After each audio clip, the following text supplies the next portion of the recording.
Thanks, Jody. We're here at the Diefenbunker, which is the gift shop here at the Diefenbunker. We have the curator of the museum, Shauna Moffat, here with us. Thanks for being here, Shauna. My pleasure. So why don't you start out by telling us why the bunker was built and what purpose it was supposed to serve? It was built 1959 to 61, and its purpose was to protect the Canadian government and military from a nuclear attack if one ever did occur. It was designed to hold 535 military and government officials in the event of an attack for 30 days. After 30 days had passed from the initial attack, he just opened up the doors and began to rebuild Canada. So how is the bunker structured in order to prevent or protect against a nuclear attack? The building was designed to withstand a 5 megaton atomic blast at 1.8 kilometers.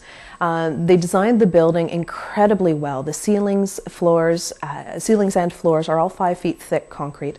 The walls are 2.5 feet thick. There's over 5,000 tons of steel used in the building, 32,000 cubic yards of concrete. So enough material that would traditionally be used in a 10-story building has been put into this one. You mentioned the bunker was supposed to be sustainable for 30 days. So what are some of the different features in the rooms that allowed that to happen? The building was in essence created as an underground city, so there was a fully equipped hospital to deal with any medical emergencies that might arise during that 30 days, a fully equipped kitchen.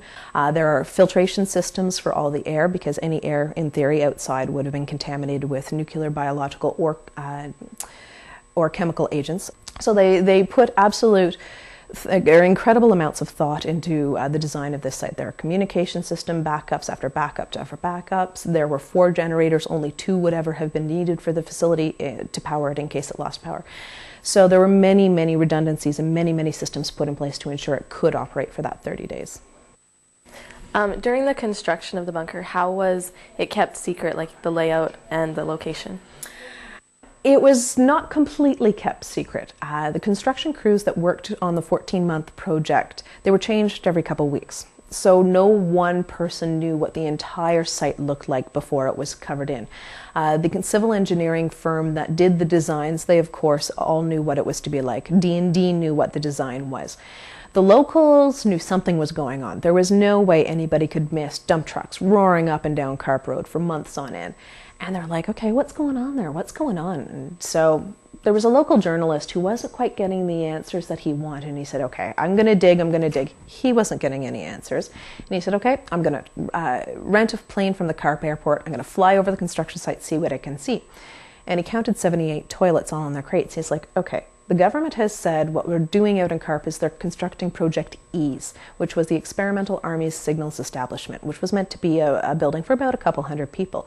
He's like, there's 78 toilets here. There is no way this building is only for a couple of hundred people.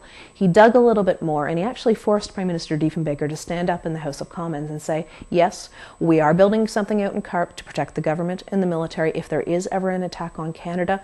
Don't worry about it, it's nothing big. Up until 1994, the bunker was being used. So what was going on after the threat of the Cold War was over up until then? What was being done during that entire span of time was preparation for in case a bomb ever fell, but also they practiced war games. So they would, for instance, say, okay, we've just dropped a 5 megaton bomb on Toronto. This is the number of casualties. And they would play out the scenario trying to determine how to get in, how to evacuate, and war games of that nature. This building also served as a very important communications node for all Department of National Defense facilities. So if they weren't practicing war games or keeping the facility clean, they were running messages through for other D&D sites. So why was it closed in 1994? Ultimately, it was closed because it was obsolete. In 1991, the First Persian Gulf War occurred, and we saw weapons like bunker busters and weaponry that was designed to penetrate buildings of this nature. So all that you were doing by collecting all of your top government and top military officials in this site was creating a giant target out of them. So there was no point in taking that risk.